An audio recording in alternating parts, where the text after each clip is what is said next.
So welcome back, everybody, to another episode of the Pinkprint podcast. Today we are sitting down with Edan Harrari, an emotional body therapist, and we're going to give you the Pinkprint to healing from the inside out and all things with our body.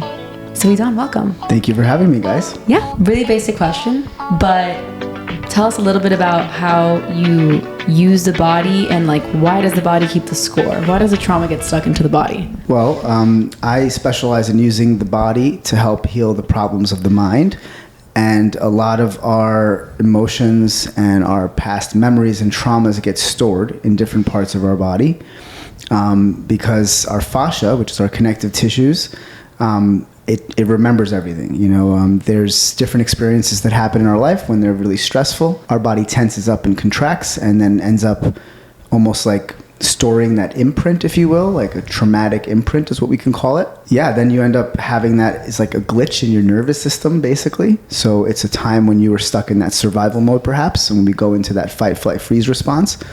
And so, yeah, our body holds on to these things, and I'm really good at intuitively being able to feel where in your body you have that stored and get you to feel that in a safe environment and to express it and release it and hopefully resolve that trauma, and release the emotions that perhaps you suppressed and kept inside of your body. We hold a lot of stuff inside. Just think of it as like pressure, right? We just build the pressure, and that causes us to be showing up in this state of survival mode and dysregulated nervous system, when we're in that sympathetic state.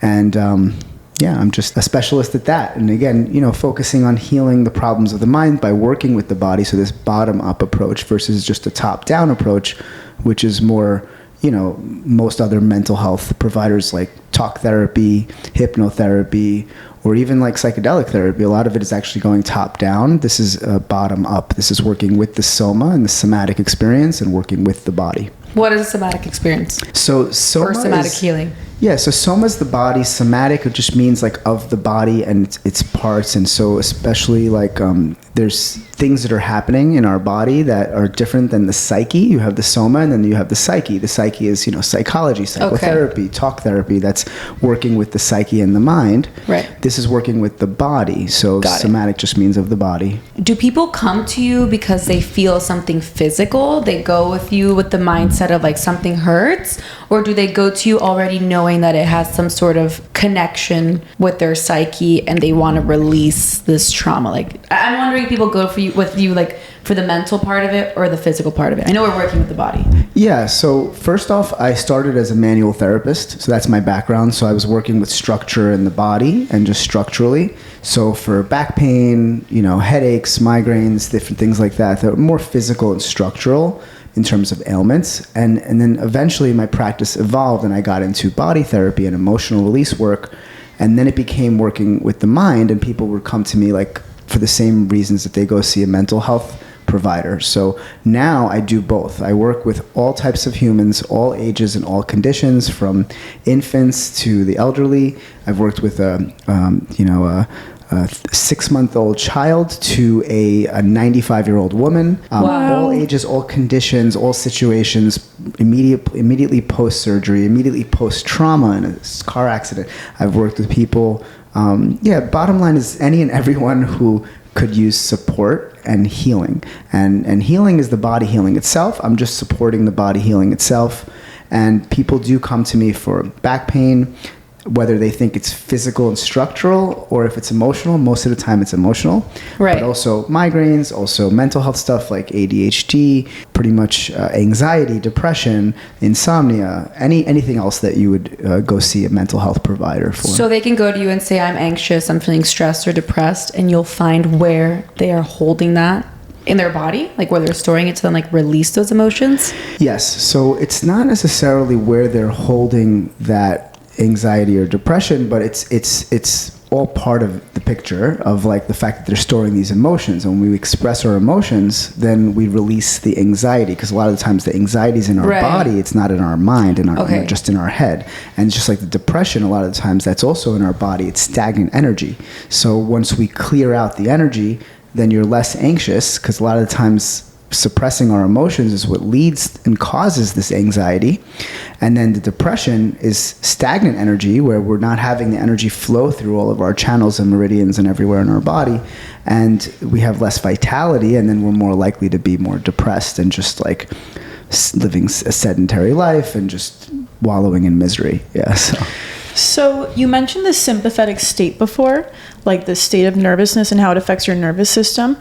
I assume like most of the population suffers from this on their day-to-day, but when someone is coming to see you to help them, because you were kind of talking about this, her and I, before, what is a trauma, I suppose? Because everyone can go to work and be like in a stressed out state, and maybe it can be work that causes this internally, but I think there's also like bigger things in life that happen to people. Like, is there like a certain line of like a bigger trauma than another when someone needs to come see you? Does that make sense? Yeah, absolutely. So we suffer from micro traumas and macro traumas, let's just say, right? So micro traumas can be something like you go to work, your boss says something, you get embarrassed, something happens, you freak out, or someone's in school and someone makes fun of them in class, and your body tenses up, right? And you get embarrassed. That can be like something like a micro trauma, for instance, whereas something like a car accident, a rape, God forbid, a war, something intense like, I don't know, getting robbed. It could be anything really that shows up as like, let's say, a severe trauma, more like something that's much more debilitating, much more intense. Everybody responds differently with trauma. So two people can be in a car accident. One person gets traumatized, the other person doesn't at all. So it's all about how we process our emotions of that experience. So you really think one person cannot be affected at all? Like even just like deep down, like they can go on with their life and be okay? So maybe on the nervous system level, they have some sort of imprint, or sort of like where it's just like a glitch in that nervous system and traumatic imprints somewhere deep down inside, but maybe it's not affecting their life, right? So they're not actually having some symptoms of dysfunction, is what I call it. So symptoms could be like some sort of ailment, right? It could be headaches, it could be back pain, it could be anxiety, it could be depression, it could be pretty much any sort of ailment. It could even be a skin condition that shows up months later, right? So I think that we all get really affected differently, and it's hard to say how we're going to respond to those traumas. But oftentimes what I find is that our nervous system remembers and our fascia remembers everything, but whether it actually affects us mentally, emotionally, and in our life is a different story. So we've mentioned this before on the podcast, but are you familiar with Louise Hay? Yes. And the symptoms and how each different body part or a different illness means a different thing. Do you like believe that each thing, like, you know, your headache, if it's here, it means this, and if your knee is hurt and your pain is there, it means that? Like, do you think that where your illnesses and pains are, it signifies like a different message? Yeah, so I don't know enough about Louise Hay. I haven't dove deep enough into her work, but I will say that I'm not a fan of like those diagrams that show, okay, your anger's in your jaw, right? Your anxiety's in the chest. So yeah, most of the time maybe, but the truth is it's different for everyone. So I prefer not to simplify it like that, because then it's limiting the healing a lot of the time. So yes and no. To answer your question, I think it's I try to take a more individualized approach, and sure that there could be like where I do find that most of my clients hold their anger in their jaw, but the truth is some of them hold it in their hips, some of them hold it in their head and their eyes. So there's a lot of different possibilities, infinite possibilities, and I prefer to have this more individualized approach when it comes to where exactly in our body is a specific emotion or a specific thing related to something, right? Do you think that it boils down to like a few main emotions that people are holding on to? Like a lot of people are anger, or a lot of people are sadness. Have you seen like a majority? So a lot of times it's joy and sadness, right? So anger is actually a part of the sadness. So people oftentimes are going to be expressing anger or feeling angry, but really they're just sad. So underneath the anger, oftentimes there's the sadness. People start to cry. They express their emotions and they cry, and all of a sudden the anger starts to dissolve. So yeah, I feel like it's almost like fear and love. Right? And love is the good emotions and like the joy and the excitement and the enthusiasm, and then fear is like the contraction, right? So love is being open. It's opening our heart, right? And then fear is like this contraction and this holding pattern. And all these so-called negative emotions, but really they're not really negative. They're just natural. You know, when a baby or a child cries, you're not going to sit there as, oh, it's negative, right? No, he's crying for attention. In the same way, we also have to have these emotions come up and express them and release them versus hold them all in our body, which is a whole nother thing to unpack. It's like, as adults, we oftentimes are suppressing our emotions, and what I specialize in is releasing them from your body and helping you actually feel safe enough to feel vulnerable, to express your emotions. So what are some of the main techniques that you use, or that you would recommend people could do at home to start slowly releasing some of their stored emotions? Well, I can't recommend for people to do certain things at home because it's Okay. you know why? Because there's a lot of people out there. I will say there's a lot of people I follow on social media that they're showing all these techniques, all these exercises, but it's so unique and so individualized, and every person's different. And for me to be like, oh, try this and feel some emotions, for certain people, that can be dangerous. Mm-hmm. Okay, right. It can be dangerous. Like, for instance, I'll give you an example. I went to a Kundalini yoga class when I was in my early 20s. I didn't know how to feel my emotions and express myself, and it blasted me open. And I ended up, having... It led to me having like a mental breakdown, right? So like, if we don't know how to, we're not equipped to feel our emotions. Some people aren't. It can actually be dangerous and detrimental to their mental health. So I prefer not to have this like shotgun approach where I'm just like, oh yeah, try this, try that. Right.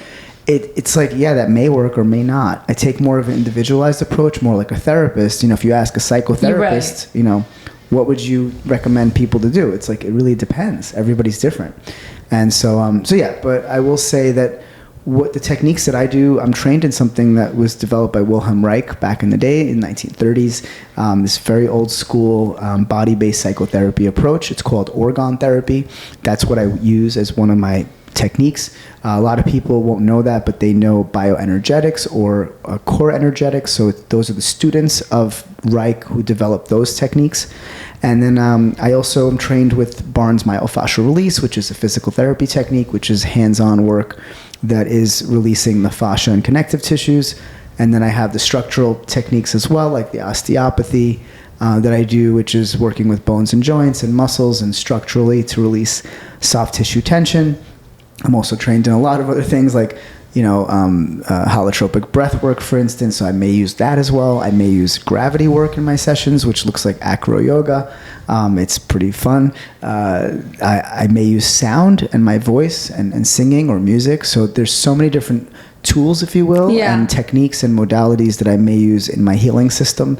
I call my healing system kinetic release therapy, KRT. I had to give it a name, but essentially it's just the way that I support people in healing, which looks like me using whatever is necessary, because there's lots of tools and techniques in my toolkit. And it's just about being with the person and really feeling into what they need and using my intuition. There's no protocols. It's not like I, learn certain things in school, and with each client I am using this cookie cutter approach, which I am completely against, So yeah. So you mentioned before, like seeing patients who maybe like their back hurts, and it could be they were in a car accident or a rape or something that seems a bit more physical, but do people ever go to you suffering from like loss or grieving? And how does your approach look differently for somebody like that, where maybe it's not such a physical altercation that they got in, but more like emotional and deep, like within their body? Yeah. So first off, I do a full assessment and a medical background and intake, and figure out, what would be the best course of action. The sessions are usually 2 hours, so I have enough time to do the intake. That's good. We go through the full medical intake and background, medical history, and then assessment, and see what their goals are. And then we go through the assessment where we go into their body, and I go in with my hands, and I can feel where people are storing different things. And then I let them feel whatever is there for them to feel. Mm-hmm. So I go into different parts of their body where they may have this energetic, emotional blockage. It's usually quite painful, to be honest, like that's at least the energy work techniques that I do. They're very hands-on. There's no hands-off work, nothing like a lot of other energy work. Mm-hmm. It's really just about feeling the pain that's in your body and the pain that you're holding and the control that you're holding in your body. It's all controlling. It's a self-defense mechanism, if you will, like where the body's contracted and it's a holding pattern, and I have them feel that.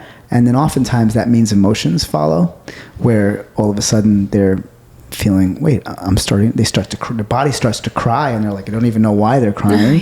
Or maybe they just start to like scream or get frustrated, and then their frustration starts to release in their body, and then we lead to anger, and then I may throw on some heavy metal music and have them yell and kick and scream and punch a pillow, or who knows, right? So it could look like anything, but really it's about going in and figuring out where there's energetic blockage. It could be in many different areas of their body, and having them feel that, and the body then self-corrects and heals itself. It's really about using the principles of homeopathy, which is the body healing itself, rather than me trying to fix them or change anything. It's an intervention, right? But basically we're here to just support the healing process, facilitate the healing process, not try to fix what's going on. But oftentimes just getting the body to self-correct, heal itself, and release the charge. It's a charge of energy, and it's a buildup of pressure. And it's also fascial restrictions. The fascia is the connective tissues. For people who don't know, fascia, fascia is this web of collagen and elastin. It's actually a connective tissue system that is the largest organ in our body. It's actually way larger than the skin, and everything in our body is contained in this fascial web, and I work with that as a technique. One of the techniques I use is called myofascial release, specifically the Barnes approach. It's a physical therapy technique, but it's working with the mind and with trauma, and it may release trauma, emotions, and it's one of the modalities that I use in my system of healing. I read in The Body Keeps the Score, one of the important sentences that stuck out to me was, it basically said that you are, I guess, relieved of your trauma when you can be taken back to that point in time, but not be stuck there. Like, you can still live in the present, but think about that time and be okay, and not think about it and get stuck in that time and then kind of spiral into those negative thoughts. So when you're doing this body work on your clients, do you think that it in a way is taking them back to that traumatic moment, and they're like going through it and releasing from that moment, or is it not like that? Yeah, so it's kind of like exposure therapy, where I'm actually getting them to go back into that experience and to clear it out and to complete that process. Because a lot of the times what happens is they didn't complete the process of releasing the trauma, which oftentimes may look like shaking, crying, expressing, screaming, yelling, or whatever. So most of the time they're holding that imprint in their body, and there's a glitch in the nervous system. So what we're here to do together is to fix the glitch, if that makes sense, to complete the process. And so a lot of the times it means having them feel all the emotions that they suppressed during their traumatic experience in a safe environment with me, in a safe space, right? And how can suppressing this trauma impact the rest of our daily life if we don't fully clear it out and heal? Yeah, why should we heal? Traumas. Yeah, well, first off, a lot of people have no idea that trauma is the root cause of most of our ailments and even our addictions.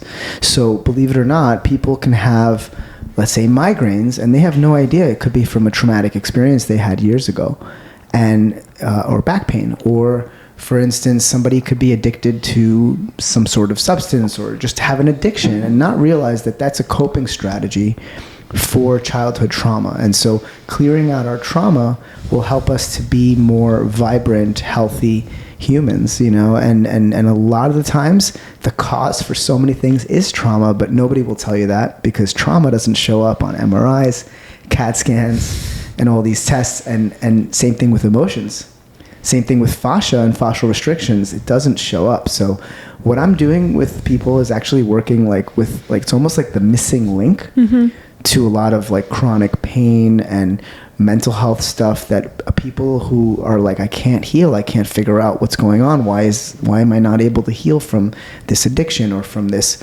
anxiety or this depression and why am I having to take all these medications too, right? This is different. This is actually looking to treat the root cause so that we no longer need to use medications to numb us or to suppress us even more, and actually treat the symptoms, right? Most doctors are actually treating symptoms. Yeah, they're not treating the actual They're not treating the cause. So this is really important, is root cause healing diving in deep, trying to figure out what's going on here. Why is this person, anxious? Why is this person depressed? Why are they in pain? What's their pain coming from?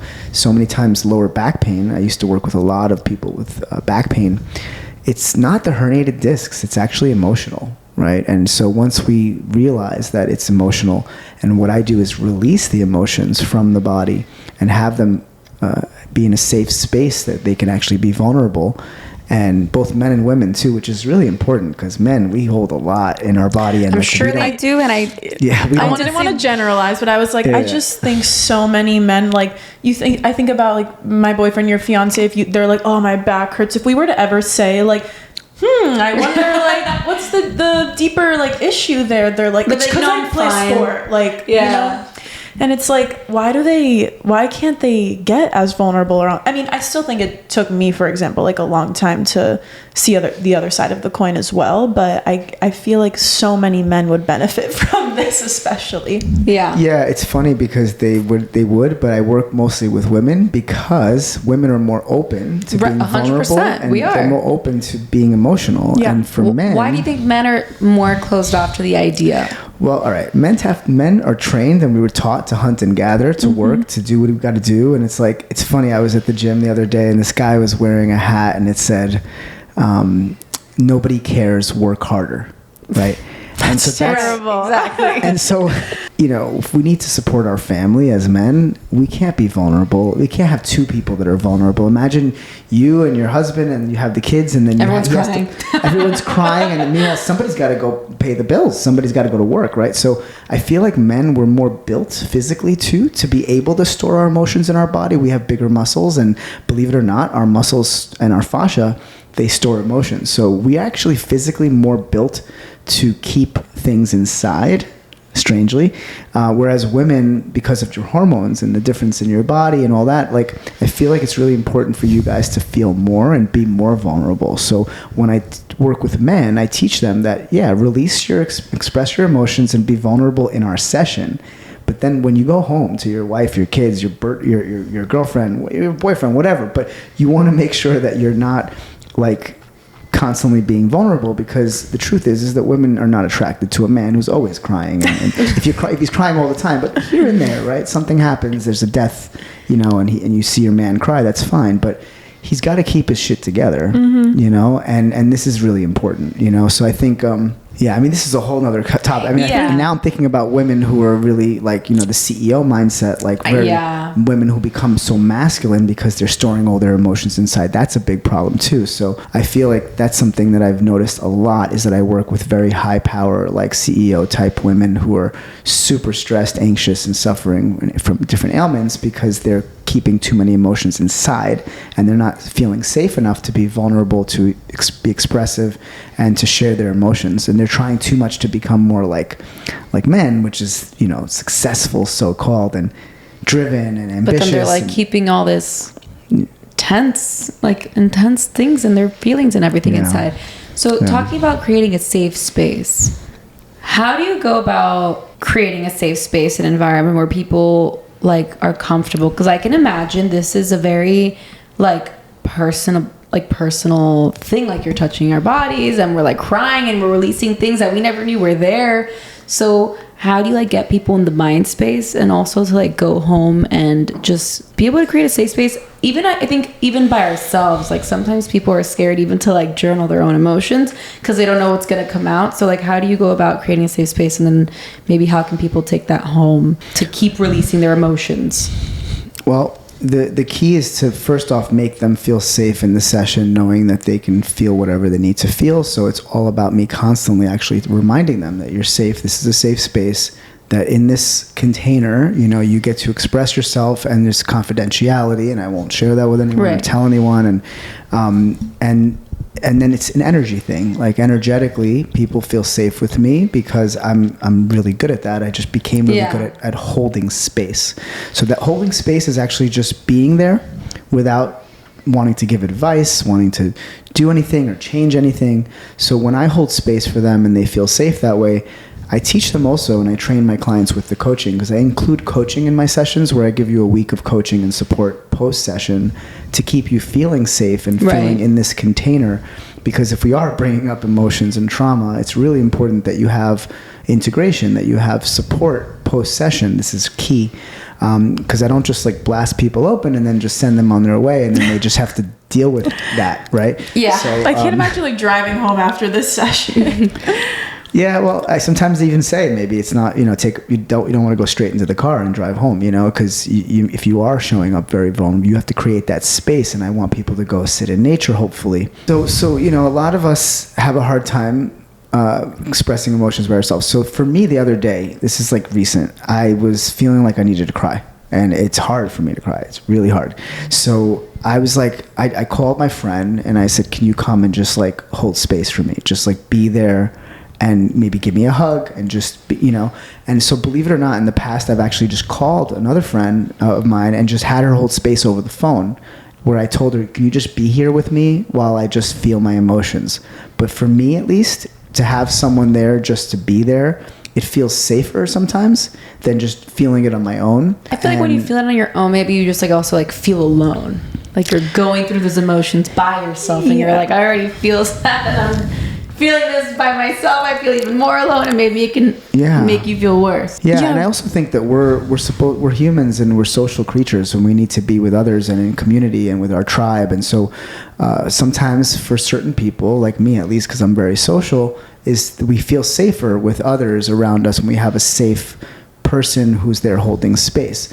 And then other people actually feel safer on their own. So it depends, right? I mean, maybe an introvert might feel better on their own and want to just process and feel their own emotions. I've had so many clients who didn't express any emotions in session, and then like I talked to them a couple days later, a week later, and they say, wow, I felt so much. I left your office and I was in the car crying like a baby, and I'm like, okay, so why weren't you crying in session?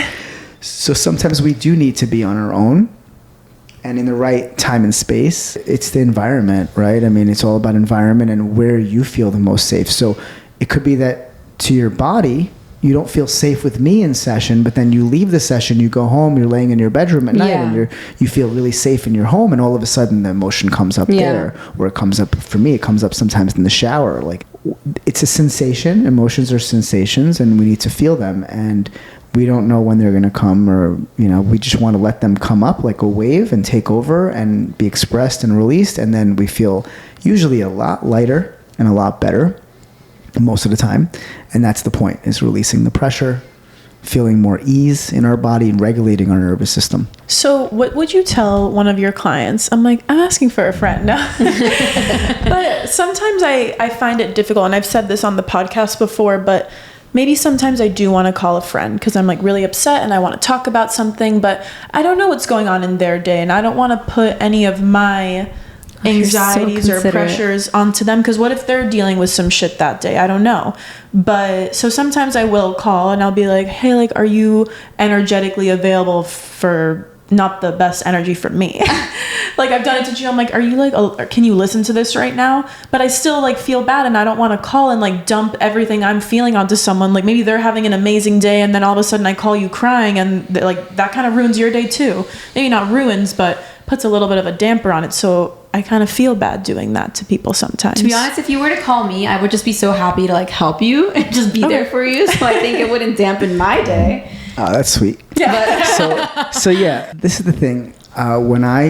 This is another thing I train my clients to do, which is something that really is amazing. This is a good tip, right? Something you want to do something at home. This is great. Okay. When you feel emotional and you want to just be with someone, you want to talk to them, or you want to vent, you want to express yourself, you want to talk about how annoying your boss was today or something, or your husband or your wife or whatever, you can go to a friend and tell them, can you be the dump, the trash bin right now, and can I just let it all out on you, and then you're gonna take that and just not take it in on yourself. In other words, can you listen? First off, are you able to hold space for me, right? Are you able to allow me to vent right now? So think of it like a garbage bin. Mm-hmm. They're holding it open for you, and you can just let it all out in that. But then you're not going to put it on them. So you're preparing them energetically also for that, so that you're not just giving them all this heavy energy. Right. And they need to be open to that and aware of that, right? Because otherwise they're walking away feeling a little bit shittier, right? And they're feeling like that heavy energy, if you will, right? Yeah. So I think it's about education and educating others on like how to hold space for us, having it be like, okay, I'm going to do this trash bin like in like, let's say 5 minutes or 10 minutes, give a limit to it, right? So it doesn't just keep going. And Yeah. And then it's like, I think that can really help a lot, right? I Does think that that's a make sense? nice, like, communicative way and considerate way to, like, approach if you wanted to ask. Yeah. I think also there's, like, not that many people probably that you're gonna say that to. Yeah. No, Right? Like, how many people are gonna be like, can you... So, like, it's gonna be Yeah. very few anyway, so... Yeah. They'll probably... Yeah, I think it's important to train our friends and family, you know, and sometimes, you know, they can't do that. And that's why you have therapists or coaches or people who are actually trained in doing that. Right. So, but yeah, I think that, you know, our friends, our loved ones, right, should be there and be able to hold space for us, to express our emotions. But the truth is that sometimes they're just not built for it. They're not trained for it. They don't want to do that. So maybe just not, you know, burden them with that. Right. If you can, and do it somewhere, like go somewhere else, you know, to do that. And for some people, they can just journal write about it, right? And not have to actually do it with somebody else. So I like to just type it in my computer and just like get it out. And a lot of times that is something that I do with my coaching, is have them write a letter to the person that they're angry about. Like just write it and just get it out, you know? Yeah. Journaling is so crazy because sometimes you sit down and you're like, oh, what am I going to write about? And then all of a sudden you write like 3 pages of things that you would have like never verbally said to anyone. I think it's one of the craziest releases. I love it. So how many times do people go to you, and can we ever like fully release our trauma and be fully healed for the rest of our lives? Or are we no way. Or are we doomed to like 10 years from now have to experience another trauma? I mean, I guess it's life, and you know, it's only to make us like, even if you're grow.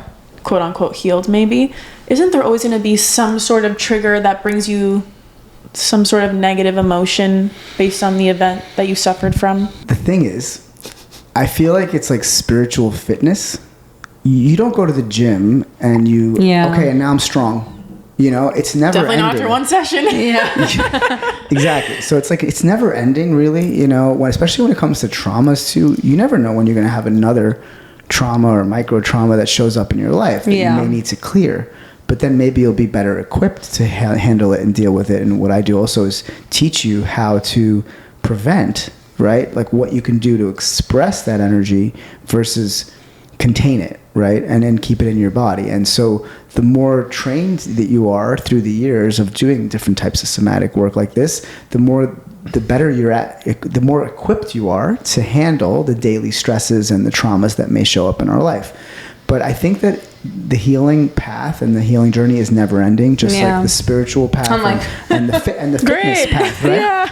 But that doesn't mean that you have to keep seeing me for the rest of your life, right? So what I do is, to answer your question, is some people come to me for one session, they're good for months, and then they come back when they feel ready and call to do more work. Other people will come once a month because they feel like it's important and that's their maintenance for them and it helps.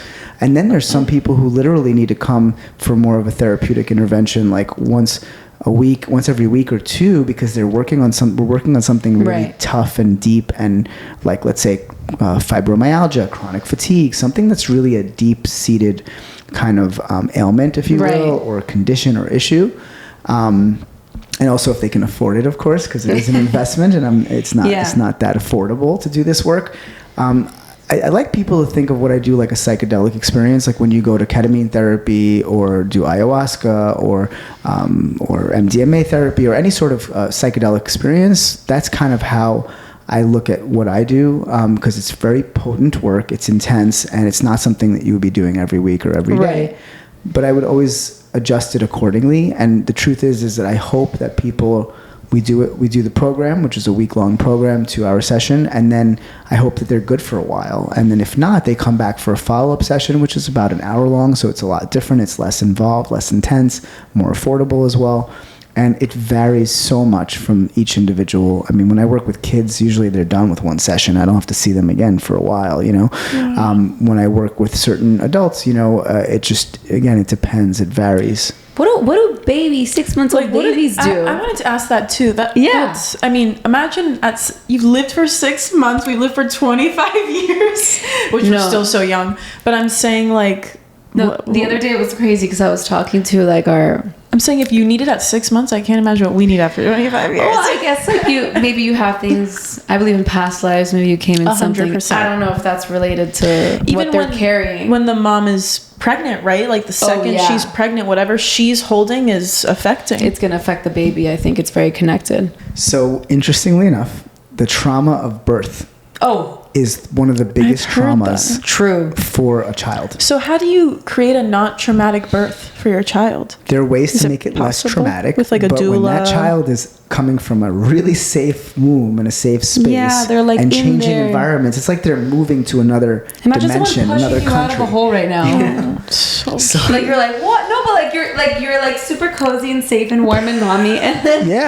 And then like imagine someone just like shoving you right now, and like you're like crying, you're like seeing lights and these random people, doctors. I never thought about it that way. And you're connected to your mother, and all of a sudden you're disconnected. They're cutting that umbilical cord. This is like such a sad experience. And you're still energetically connected to her, but then all of a sudden you're physically no longer attached. So think about the whole idea of the attachment issues, and that's another thing is if the child was taken away from their mother for some reason, for instance, a medical condition, then they're going to have trauma. And so one of the children that I worked with had an in utero stroke. Wow. So this is very rare, but it happened. And so he couldn't move his whole left side of his body. So I was working with him weekly for months on that, and had his occupational therapist one day call me up, and she's like, what are you doing with this kid? It's incredible. I've never seen results like this. And I'm like, it's myofascial release. That's all I'm doing with him. I literally just did the Barnes myofascial release approach when he was napping in his nap time once a week. And I would go to his house and work with him. Like reactive in his nap? Yeah. I mean, it was incredible. So would he cry? So he wouldn't cry. He would move his body, twitch, and have the trauma release response. Wow. And his fascia would release, and I can see it, and it was incredible. And we realized that really quickly because working with him when he's awake, he just wants to play with me and hang out, And I love kids, but at the same time, we had to do it when he was sleeping, because he's that young. He was like a toddler, right? Mm-hmm. But then some people will go to, chiropractor or osteopath or craniosacral therapist for their children to help with the spine, to help with alignment and different things like that as well. So structurally, a lot of children, they really benefit, and infants and children benefit from body work. And just like massage therapy, massage, like I think parents should be constantly giving massage to their infants and their babies and their children because it helps with growth. It helps with so many different things. So I think that, lots of parents have different reasons to bring their children for body work, but it's rare. Not too many people will do it, and it's not always needed. If the child is generally healthy and they're sleeping well and things like that, they may not need that. Yeah. Right. So what made the client that brought their 6-month baby in, like how did the mom or dad know that they needed to bring their baby in? Well, I mean, for the one kid in utero stroke, I mean, they were working to heal his issues, in motor functions, and he was working with an occupational therapist, and then they said, let's just do everything we can, and then for other infants and children, let's say insomnia or sleep issues, or it's most of the time my clients who've received my work and they trust me, and then they're my child is having sleep issues. Let's try a session, right? And then that's kind of like a lot of the times what happens for me, because I don't specialize in working with kids, but I love kids and I love working with kids, and I'm like, please bring it, But definitely, it's oftentimes my clients or they have a friend or someone. They're like, oh, you should try this, right? And then they're willing to try, body therapy or myofascial release. I will not do the intense emotional release stuff with children. They don't need that. They're open, right? They're open and they're vulnerable already, and they're feelers already, right? So I adjust very accordingly. The work that I do with adults is much more intense, physically painful. With kids, it's very gentle, subtle, more like osteopathic in nature, like an osteopath would work, but gently, no adjustments, no forceful manipulation, just gentle working of the fascia and the tissues and the bones and joints, and gently, cradling their skull, for instance. Like I work with my nephews and nieces, and I love working with them just for fun and just to help them feel better in their body, all ages, and but they're all very young, and I just like to just have them lay down. I hold their head and their skull and work with releasing pressure from their spine, from supporting the craniosacral fluid to flow through their spine, which is craniosacral therapy is one technique. Maybe it works with the bones because I do osteopathic work, so maybe the bones in their skull need to be adjusted a little bit very gently. So I may do that. It just depends, right? Have you ever had cancer patients come see you, and have they seen good results from that before? So I'm working with a cancer patient right now who's actually in chemo. I've done it many times before.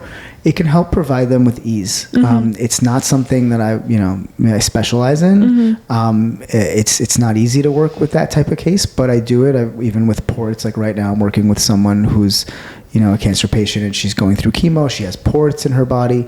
So I'm just providing her with some ease. I'm also releasing emotions and fear from her body, a lot of fear that I'm finding in her body.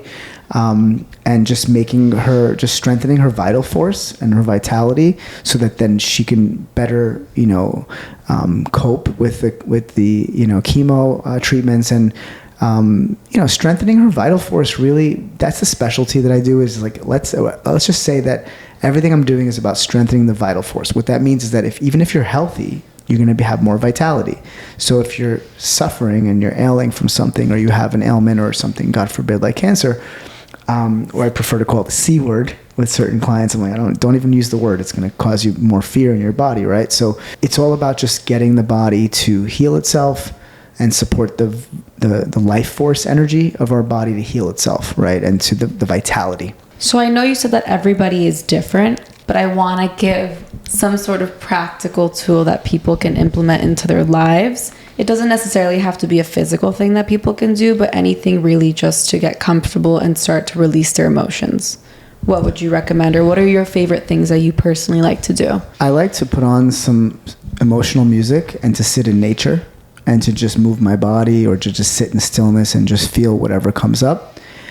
But again, it's so individualized. Yeah. But I think that either sitting still in a room by yourself, not moving at all, in complete stillness, and just feeling whatever comes up and arises, like just totally being with yourself, or putting on some music, to exercise, putting on some emotional music, preferably in nature if you can, or in your bedroom or something, sitting upright or standing and dancing and moving your body.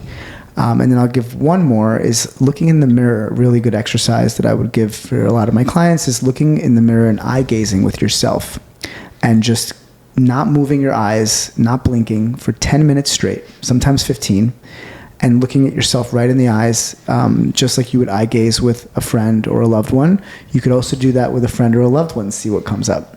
But it's really powerful. It's like connecting to the soul. And I think that our emotions a lot of the times is like our soul, right? I want to say that most people probably don't do that and don't connect with themselves, and it can maybe scare them. Maybe and probably them make you cry. Very uncomfortable to look at yourself like that. Oh yeah, it's And very why? uncomfortable. Like, why is it Because so people- uncomfortable to sit and look at literally yourself, like the person you should love the most on this planet? But I think I don't want to say most people, but I think a lot of people don't. I would say most people would say I love this person Also, we more don't than myself. go around every day looking at ourselves. We look at other people. We're not used to looking at ourselves, and when we do, you're like, oh my God, this is what I look like. And then you're looking to your soul, and you're like, oh my God, and then you start to. Yeah, I think that eye gazing is a very powerful practice. They use it in tantric practices and different types of things.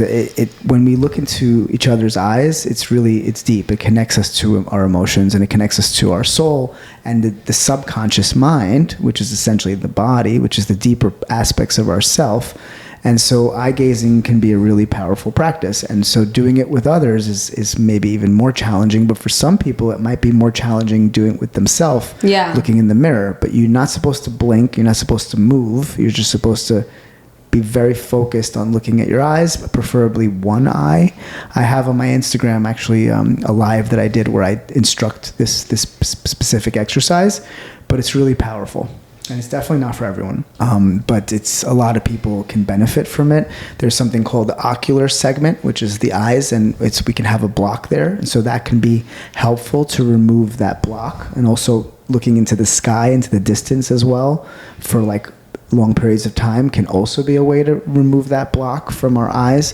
But usually that block is when you don't want to see something in your life, and you're like, you don't want to see something, so you just have like almost like this energetic blockage of energy over your eyes. And so the eye gazing technique is one tool that I may give my clients, for instance, to do to clear that block, if that makes sense. I don't know if this is a question for you. You have an answer, but just thinking about this exercise for me personally, and I don't know if it's for women, but I know for me, and I'm a woman, it's so easy for me to like go on social media and admire how beautiful like this girl is, or like a group of girls. I'm like, wow, her eyes, her hair, her this, her that.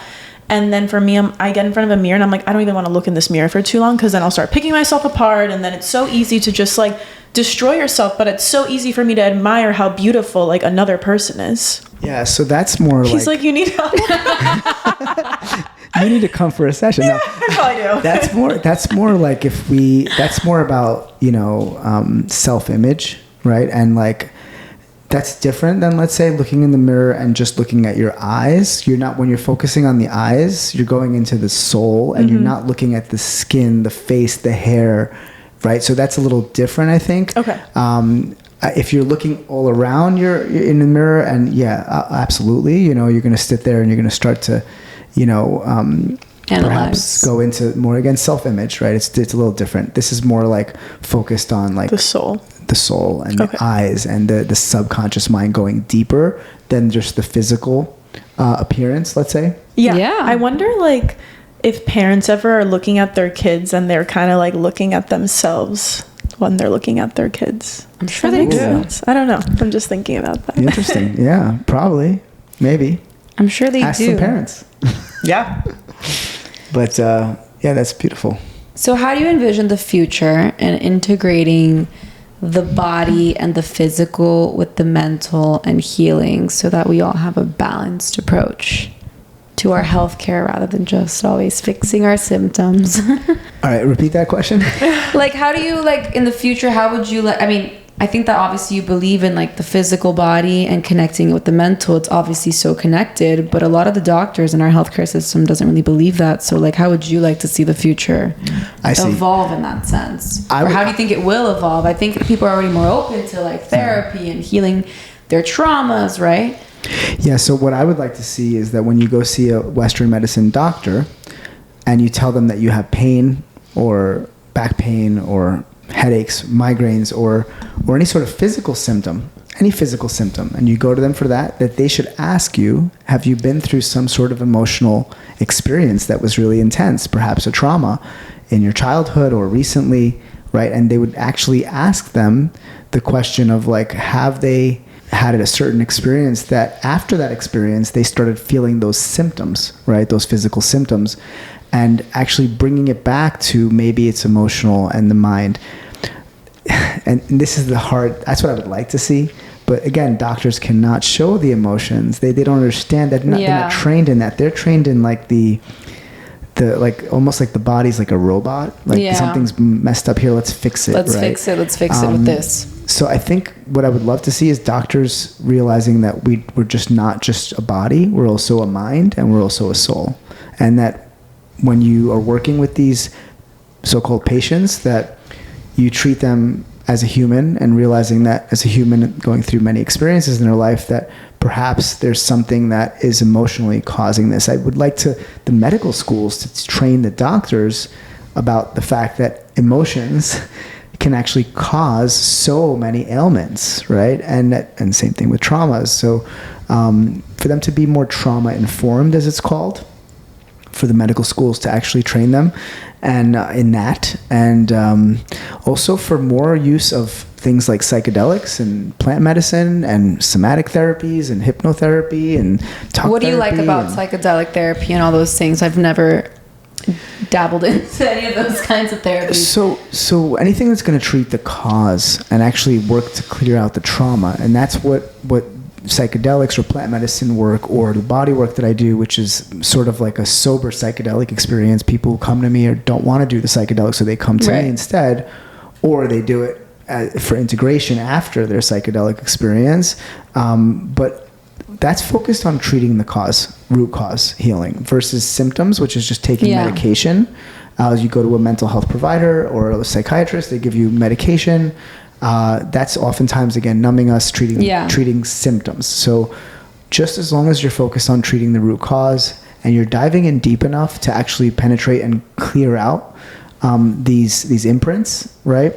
To get lasting results and not just temporary relief, which is really important, that you're going to get temporary relief with a lot of things, like even just like massage therapy versus the body work that I do. It's like, massage feels good, but it's like temporary relief. Yeah. Whereas what I'm doing is looking for root cause healing, getting lasting results, getting you to actually feel better and remove the pain from your body completely and get your body to heal itself, versus just temporarily reducing the symptoms or mitigating symptoms. So for the people who are hesitant of going to you because they don't believe it could work or help them, what's like a case that you've worked on, a successful case that you could be like, look, this works?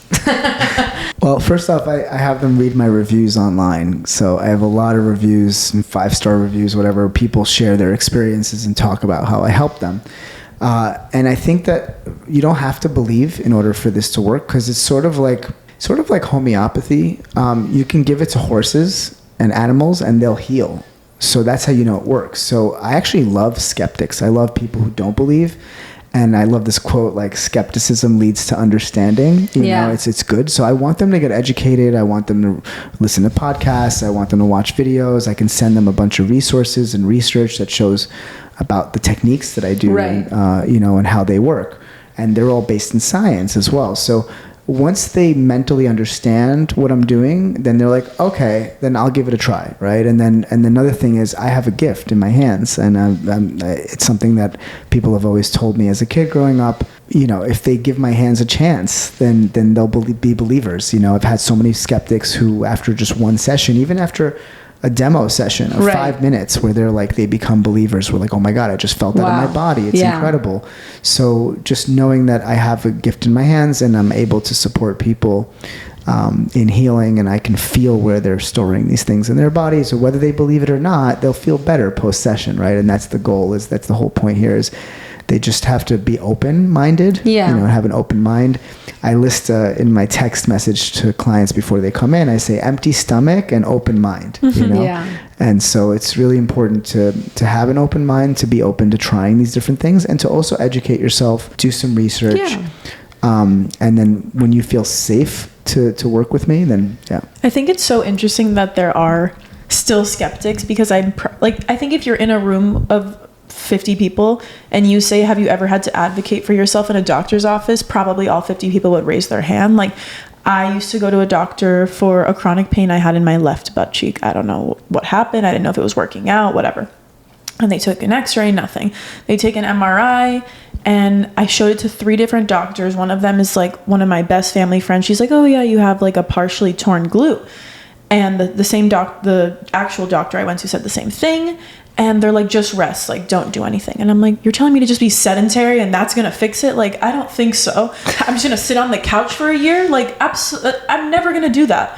And so it's just like, for me, sometimes I'm like, how could you believe this doctor that's just telling you to like sit on your injury for a year, rather than like find some other like root and think that it could be something deeper? That's just my experience. But well, to go off of that, I was going to say that I feel like people go to traditional doctors and they want like an easy fix or answer or whatever. Like a cortisone shot. But the doctor doesn't truly care about this. Sometimes I'm like, no, this is not just a pain, this is more. And then time goes by and I'm like, see, it was more, and you told me it wasn't. So you have to advocate for yourself, and you have to like go beyond. And I think that sometimes people get so sick of their ailments that then they're open to these things because nothing's working, and they're like, finally now, like, screw it, let me try something else. And then they're open to this world of different therapies and modalities that you can use to heal. I think the two should work together, like, to your point. Yeah, like, don't like not take an Advil. Like, you can take, you know what I mean, or don't not take anything, but I feel like you have to like balance it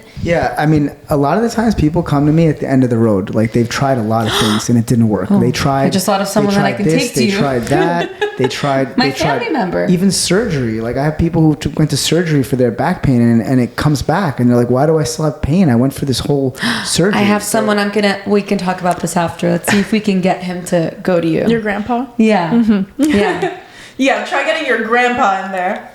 No, well, he's here now for a few weeks. So, like, maybe if I told my grandpa to just be like, it depends. Some of them we're gonna do it. It is a generational thing. That's a lot of times, older generations do believe just in medication and traditional.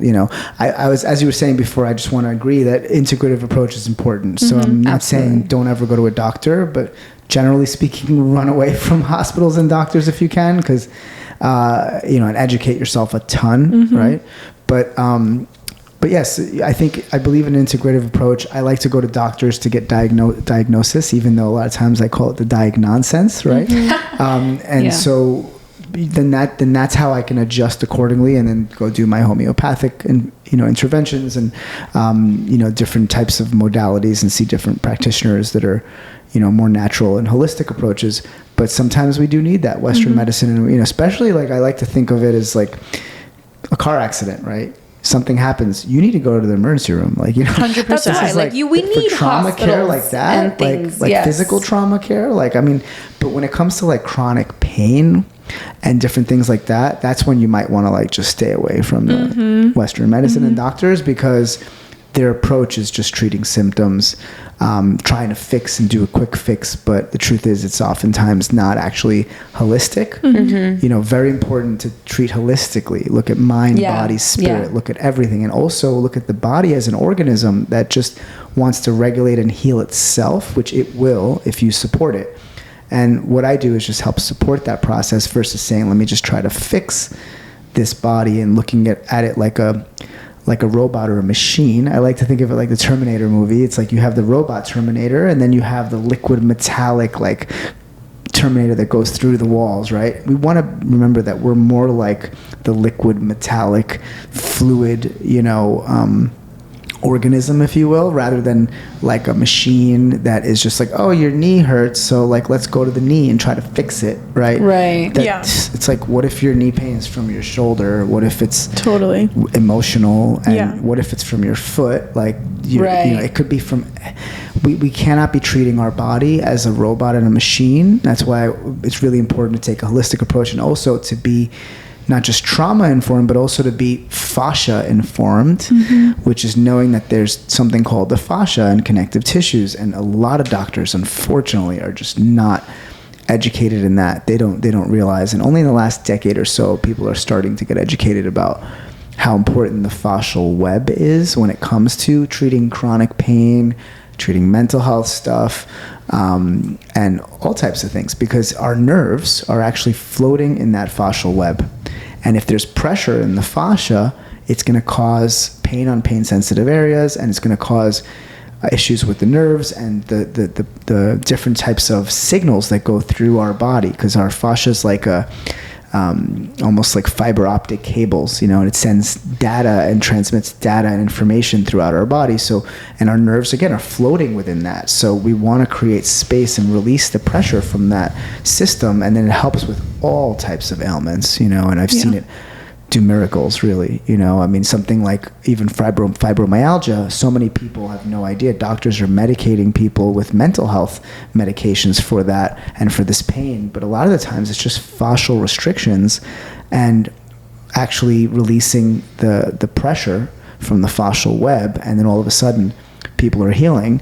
And they're not, and I think a lot of people are barking up the wrong tree, and that's the problem. Is that they're treating the wrong system, they're doing the wrong thing, they're not treating holistically, and then they're stuck and they're realizing why they can't heal from either, again, chronic pain, mental health stuff, all of that. Yeah. Like you said, I'm sure it's the same in your line of work, but anytime I've gone to acupuncture and said oh, my shoulder hurts, 9 out of 10 times she's not putting a needle in my shoulder. She's putting it somewhere else, because she's it's actually from here, blah, blah, blah. I wanted to ask you though, and I have to tell the viewers, because when I walked in here, I was like, oh, so where's my trauma store? Can you see it? And you told me that you could like sense certain energy in certain areas, and like at what point in life did you realize that you could like look at somebody and sense this energy in them? Because like I can't look at you and sense this energy, so how did you know that this was your line of work and that you were capable of this? Well, first off, people ask me, when did you start doing body work? I will say when I was 3 years old, because I started walking on my dad's back by then. My dad was like a real, he still is a massage enthusiast, if you will, and a body work enthusiast. And so I will say that from a very young age, I was just really good with my hands. I also have like these crooked fingers and like double jointed in my hands. And it's funny, but I'm a very touchy-feely person always. And I just have this gift in my hands. I discovered it at a young age when I started like just soothing my friends and family with my hands and with something like massage, right? The reason why this is my calling and I dedicated my life to this is because this work has healed me. So this is something we didn't talk about, but basically I went through so many different ailments and conditions from birth, okay, which was the first thing I was born like with urinary tract dysfunction. That at the age of 3 was my first surgery. Wow. So when I was 3 years old, I had to get my first surgery. My next one was when I was 8 years old. And then I just more and more surgeries, broken bones, like sports injuries, cluster headaches. At 21, I had a mental breakdown, checked myself into a mental hospital. I've had a very long and extensive medical history of physical symptoms and mental health symptoms that I've had to heal from. And along my journey, I've discovered a lot of these modalities that I do today. And that's how I help my clients right now with the techniques that have helped me. So I'm here now to share healing possibilities with the world. And I've been trained really well. For a while, I was like a pain specialist because I've been through so much pain in my life, especially the cluster headaches, because it's the most painful condition known to man, scientifically speaking, which is wild. So I've had my own share of experiences that I've had to heal from. And along that path, I've discovered the organ therapy when I was younger, working with my psychoanalyst and psychiatrist back in the day, who's now my mentor. I've discovered, massage and Thai massage and manual therapy and hands-on work to help me with anxiety and depression. I've discovered homeopathy as well, and all these different experiences in my life have, I found myself searching for, the healer or the person to support me. And a lot of them were doing these techniques that I do right now that have helped me so much, So how do you convince a teenager to go to you to release emotions that need to so obviously be released? So I usually don't convince them. The parents usually convince them. So they got to do the convincing before and get them to you. Well, teenagers are interesting, right? But they got a lot of emotions. They got a lot of emotions. Like anger. That's very and hormonal. lots of shit stored in there that could be so good if it was released. Teenager. I think a lot of people are angry. I don't think like outwardly, but I would just go like nonverbal. I don't think a lot of people are outwardly. You just like don't know what to do with those emotions that you're feeling, and you're going through all these changes, and then depending on your background, maybe you got divorced parents, things like traumatic events that just happen. And they're holding it in. Usually the parents who see me first, and then they send me their teens, for I have instance. a list of people to send you now. So including myself. I was going to say, we're both on that list. We'll let you know after our experience. Sure, we'll do a podcast episode or we can do a recap. Revelations. Yeah, that's what I'm here for, But usually it has to do with the parents convincing them, unless they're like, hey, they're on social media and they realize, and wow, they see you. They see me and they're like, okay, for my Instagram, or TikTok, right? That's where the younger generations are, and then they'll be like, wow, I could really use this. But generally, teenagers don't really want to do anything with their emotions but express them at their parents and be angry and mad at the world. I know, the parents usually have to see if they're open to it. Yeah. Oftentimes they're not. I wish that more teens would. I wish they were, because it would help them just have a much better. Don't you want a better high school experience? Don't you want to be happier? Or do you want to be mad at everything all the time? Yeah. They would be happier if they were just a little open to it. Yeah, I agree. I think honestly, probably more now than ever. Like, would they be open? Like when we were in high school, without social media and everything, like now at least they're seeing on social media like mental health and the benefits. I know, but then of you have doing like all the peer pressure of like friends, and like it's weird to like express your emotions, or like it's not like known, you know. I have one more question, because you mentioned it a few times about being in nature. Like, do you mean grounding? Do you mean going for a walk in nature? Like, what are the benefits of being in nature, and what is your preferred modality of being in it? So yeah, grounding is great. If you are in nature, ideally to be barefoot, you know, in nature, and connecting to the earth and the ground. Why is it important? Why are people saying go touch grass? Well, the negative ions and our body, you know, when we connect to nature, it actually helps us heal, and it also helps reduce inflammation. If you look at surfers, a lot of them barely get sick. You know, they're very healthy. They're in the ocean all the time, you know. Wow. So it's something that they noticed. And so I think just being in nature in general, let's say even if you aren't barefoot, just sit by a tree. I mean, if you think of the Buddha, you know, he sat by a tree. Just sitting in nature, I like to think of nature as like this like mother earth, and like I can sit there and she can hold space for me. So there's something powerful about nature and holding space for us feeling our emotions. For me, I love to cry in the ocean, like, and be in the water, and to float in the ocean and the water. And water is extremely helpful for people like me who are very sensitive. Love being in the ocean. Are you a Pisces? No, I'm a Taurus. Oh. Yeah. Oh.